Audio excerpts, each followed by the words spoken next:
En el tercer trimestre de 2025, ocurrió algo sin precedentes en los mercados financieros globales. Pasó prácticamente desapercibido para el público general, pero representa una señal que podría anticipar un colapso profundo en 2026. Multimillonarios chinos retiraron discretamente $47.000 millones de acciones estadounidenses. No movieron ese dinero a acciones chinas, ni a mercados europeos, ni a bienes raíces, bonos o criptomonedas. Ese capital terminó en un solo activo: oro físico. Estamos hablando de $47.000 millones en metal real, almacenado en bóvedas de Hong Kong, Singapur y Suiza. Y podrías pensar, ¿y qué? Los ricos siempre mueven su dinero. Podría parecer un simple reequilibrio de portafolios, una estrategia fiscal o una diversificación común, pero no lo es. Este movimiento tiene un precedente histórico que debería preocupar a cualquiera que tenga acciones en un plan de jubilación 401. Este es exactamente el mismo patrón que vimos en 2007, justo antes del colapso inmobiliario que arrastró consigo a todo el sistema financiero mundial. La última vez que las élites chinas se deshicieron de activos estadounidenses a esta escala,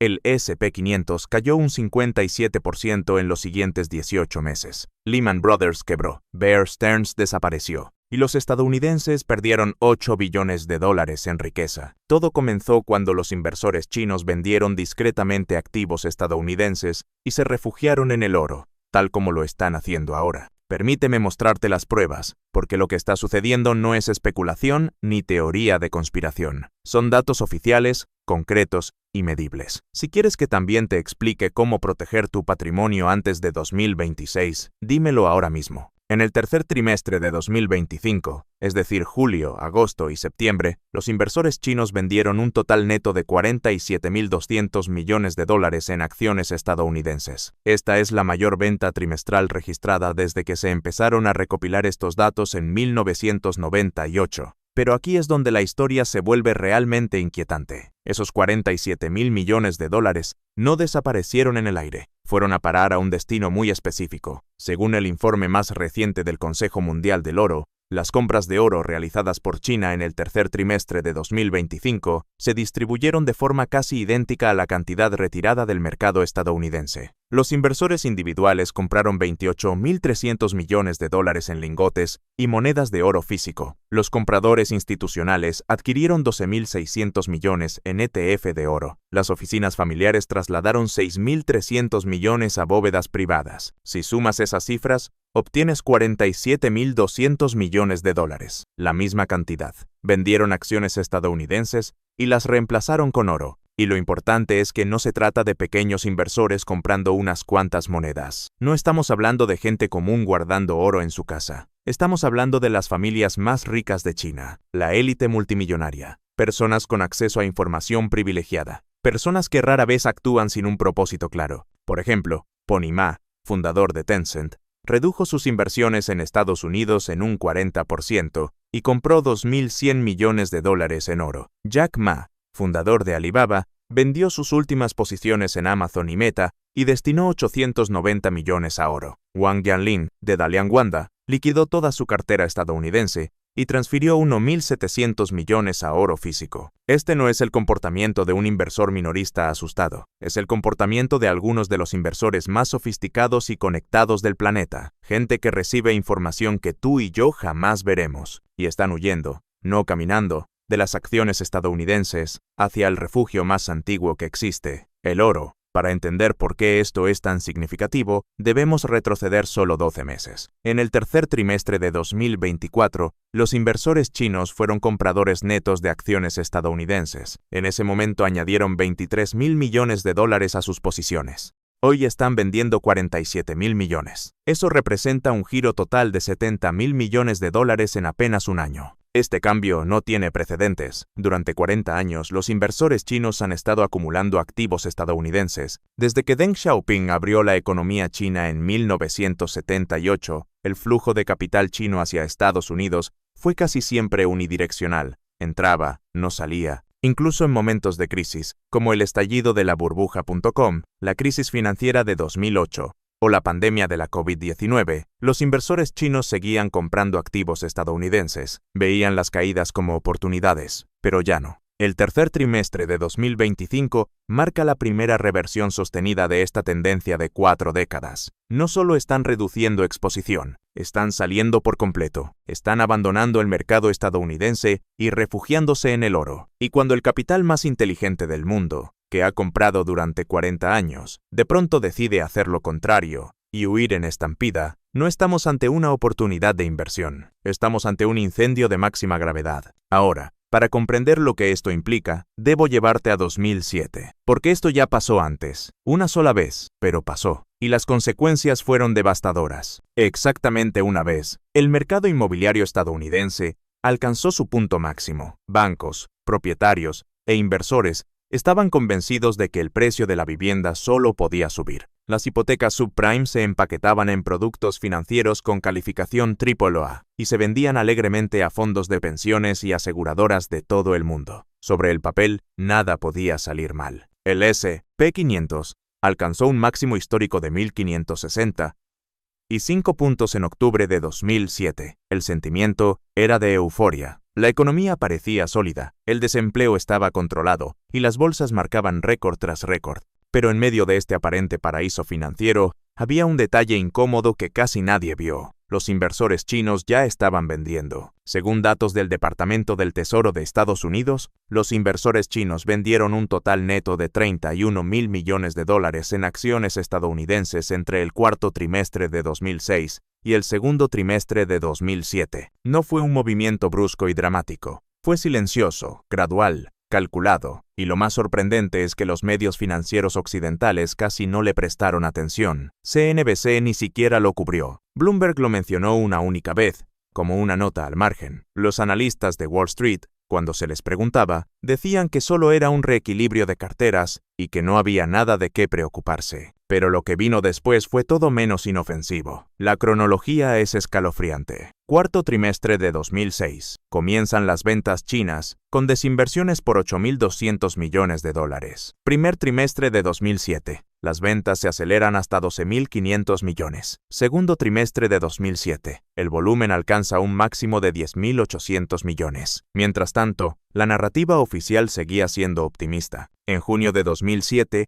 colapsan 2 fondos de cobertura de Bear Stearns, cargados de productos vinculados a hipotecas subprime. En agosto de 2007, los mercados de crédito empiezan a congelarse. Los bancos desconfían unos de otros. En octubre de 2007, el S&P 500 marca su máximo de 1.560 y 5 puntos. A simple vista, todo sigue bien, pero por debajo de la superficie, el sistema ya estaba roto. En marzo de 2008, Bear Stearns es rescatada y vendida a precio de liquidación. En septiembre de 2008, Lehman Brothers quiebra, y en marzo de 2009 el S&P 500 toca fondo en 660 y 6 puntos, una caída del 57% desde el máximo. Desde el inicio de las ventas chinas hasta el punto más bajo del desplome, transcurrieron 28 meses, menos de 2 años y medio entre las primeras señales y el desastre completo. Aquí está la pregunta que casi nadie se hizo en 2007. ¿Cómo supieron los inversores chinos que debían vender activos estadounidenses entre 12 y 18 meses antes del desplome? ¿Qué vieron ellos que el resto del mundo no vio? La respuesta es sencilla, pero inquietante. Tenían acceso a información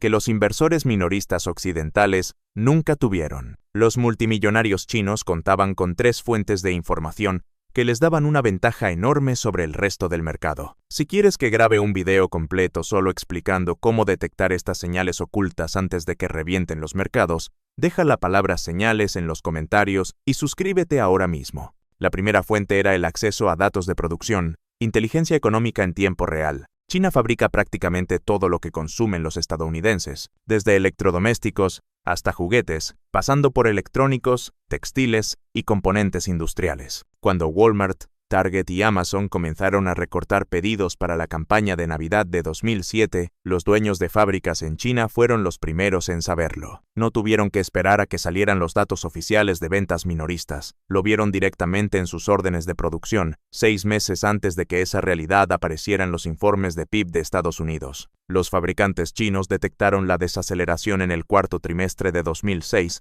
y se lo comunicaron a los multimillonarios propietarios de esas fábricas. Y fue precisamente en ese momento Cuando comenzaron las ventas de activos estadounidenses, no estaban reaccionando a los titulares, estaban reaccionando a los pedidos, a los contenedores, a las líneas de producción que se quedaban sin trabajo. La segunda fuente de información eran las relaciones bancarias, es decir, información privilegiada sobre el corazón del sistema financiero. Los bancos chinos fueron contrapartes directas de los grandes bancos de inversión estadounidenses en los productos hipotecarios subprime. Veían, operación por operación, cómo se deterioraba la calidad de los préstamos en 2006. Sabían que muchas de las hipotecas empaquetadas como AAA no lo eran en la práctica. Sabían que los modelos de riesgo estaban maquillados. Mientras los fondos de pensiones estadounidenses compraban CDO subprime confiando en sus calificaciones, los bancos chinos reducían discretamente su exposición y alertaban a sus clientes más ricos. La tercera fuente era la inteligencia gubernamental. Información estratégica al más alto nivel. El gobierno chino dirige una de las operaciones de recopilación de inteligencia económica más sofisticadas del planeta. Monitorea flujos de capital, datos comerciales, imágenes satelitales de puertos y almacenes, movimientos de carga, consumo energético y transacciones con tarjeta de crédito. Con todo ese entramado, podían ver la burbuja inmobiliaria estadounidense inflándose y sabían que estaba a punto de estallar mucho antes de que los indicadores oficiales lo reflejaran. Mientras los inversores occidentales miraban el PIB,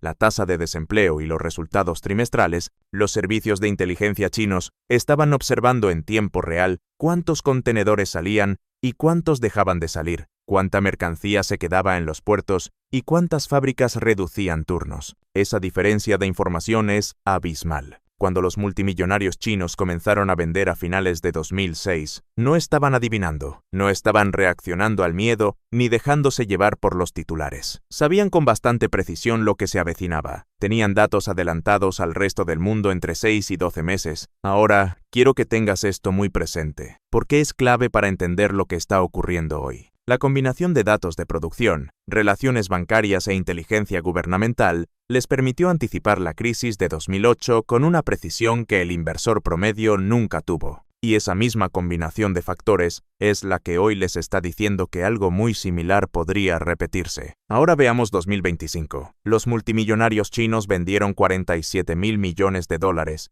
en acciones estadounidenses en el tercer trimestre de 2025. Esta cifra es incluso mayor que la del periodo previo a la crisis de 2008 cuando se ajusta por inflación. Los 31.000 millones de dólares que vendieron en 2007 equivalen aproximadamente a 45.000 millones en 2025. Es decir, hoy están vendiendo más que antes de la peor crisis financiera desde la Gran Depresión. Si esta tendencia se mantiene, y la historia sugiere que así será, los inversores estadounidenses tienen entre 12 y 18 meses antes de un desplome importante del mercado. Eso nos sitúa entre el primer y el tercer trimestre de 2026, exactamente el periodo que he estado prediciendo en este canal. Entonces surge la pregunta lógica, ¿por qué lo están haciendo ahora? ¿Qué están viendo que el resto de los inversores no ve? Los fabricantes chinos están en el centro del desarrollo de la infraestructura necesaria para la inteligencia artificial.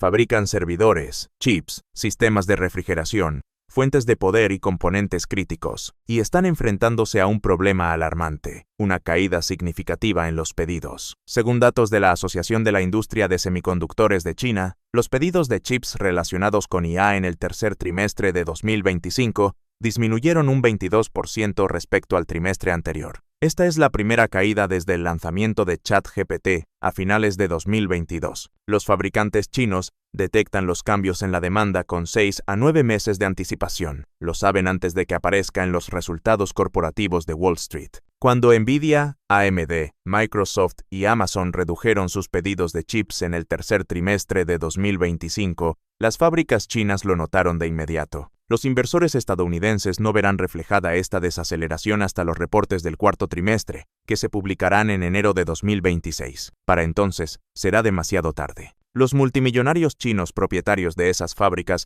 están recibiendo información en tiempo real, no de analistas, no de CNBC, sino de sus propios gerentes de planta, diciéndoles claramente que los 3 principales hiperescaladores acaban de cancelar pedidos. Esa es la razón por la que están vendiendo Nvidia, Microsoft, Amazon y Google. Saben que el crecimiento explosivo de la demanda de IA está a punto de estrellarse. Pero eso no es todo. Los inversores chinos son estudiosos obsesivos de las crisis de deuda soberana. Han analizado la burbuja japonesa de 1989, la crisis asiática de 1997 y la crisis europea de 2011. Y hoy están viendo señales similares en la deuda estadounidense. La deuda nacional de Estados Unidos es de 35.7 billones de dólares a noviembre de 2025. El PIB estadounidense es de 27.4 billones. Esto implica una relación deuda-PIB del 130%. Para ponerlo en contexto, la crisis de la deuda japonesa explotó cuando Japón alcanzó el 120%. Grecia colapsó al llegar al 180%. Estados Unidos está en 130% y sigue aumentando. Desde la perspectiva de los multimillonarios chinos, esta trayectoria es insostenible. Y lo que es aún más alarmante es que creen que podría ocurrir algo que la mayoría de los medios estadounidenses evita mencionar: la posible confiscación de activos extranjeros. Desde 2022, Estados Unidos ha congelado 300.000 millones de dólares en activos rusos, ha amenazado con confiscarlos totalmente, ha prohibido TikTok, sancionado empresas tecnológicas chinas y restringido la inversión de capital chino en sectores clave de Estados Unidos. Para un multimillonario chino con miles de millones en acciones, bonos y bienes raíces estadounidenses, este precedente es imposible de ignorar. Si el gobierno estadounidense está dispuesto a congelar activos extranjeros, ¿qué les impide hacerlo otra vez si las tensiones geopolíticas aumentan? Por eso los multimillonarios chinos están moviendo su riqueza a oro físico almacenado en Singapur, Hong Kong y Suiza. Oro que Estados Unidos no puede congelar ni confiscar. A esto se suma que el dólar está perdiendo su estatus como moneda de reserva global. Desde 2020 su participación en las reservas mundiales cayó del 62% al 58%. Este cambio representa billones de dólares en capital que ha salido de activos denominados en dólares. ¿A dónde se movió ese dinero? En su mayoría, al oro. Los bancos centrales aumentaron sus reservas en 2.3 billones de dólares entre 2020 y 2025. La tendencia es clara. El oro es el refugio. Y los multimillonarios chinos están adelantándose al movimiento global. Ahora hablemos del por qué eligen específicamente el oro. El oro posee 3 características que lo convierten en el refugio perfecto durante una crisis. La primera es que no tiene riesgo de contraparte. Cuando posees acciones de Apple, dependes del desempeño de la empresa, de la economía, del dólar y del mercado bursátil. Si algo falla, pierdes. Cuando posees oro físico, no dependes de nadie. Es metal. Tiene valor porque la humanidad se lo ha dado durante 5.000 años. Nadie puede imprimir más. Ninguna decisión corporativa puede destruirlo. La segunda característica es su aceptación global. El oro puede moverse de país en país sin depender del sistema financiero estadounidense. Si Estados Unidos decidiera confiscar activos chinos, no puede tocar el oro que está almacenado en Singapur o Suiza. Es líquido en cualquier parte del mundo. La tercera característica es su capacidad para proteger contra la inflación y la devaluación. Es el único activo que ha preservado el poder adquisitivo durante todas las crisis monetarias de la historia, desde la Alemania de Weimar hasta Zimbabue, Venezuela y Argentina. Cada vez que un país destruyó su moneda, quienes tenían oro preservaron su riqueza. Y la historia reciente del oro durante crisis es igualmente consistente. En 2008, mientras el S&P 500 se desplomaba un 57%, el oro se mantuvo estable y luego subió más del doble. En 2020, durante la caída por la pandemia,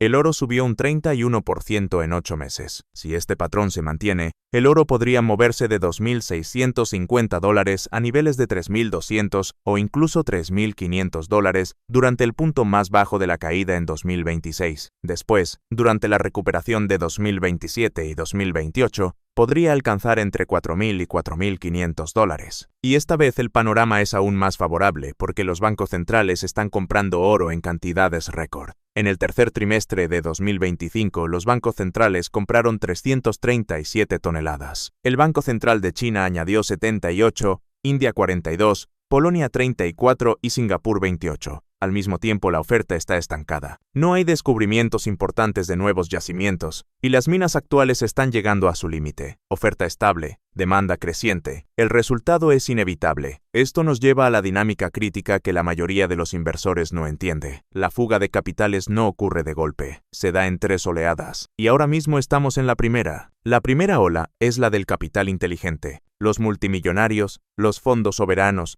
y las oficinas familiares venden discretamente entre 50 y 100 mil millones en acciones estadounidenses y compran oro sin mover demasiado el mercado. Esa es la fase actual. La segunda ola llega cuando las instituciones financieras se ven obligadas a vender. Es la fase entre el segundo y el tercer trimestre de 2026. Fondos de cobertura, fondos de pensiones y fondos de inversión empiezan a vender por los reembolsos de los clientes. Esta fase provoca ventas gigantescas, entre 500 mil millones y $1 billón.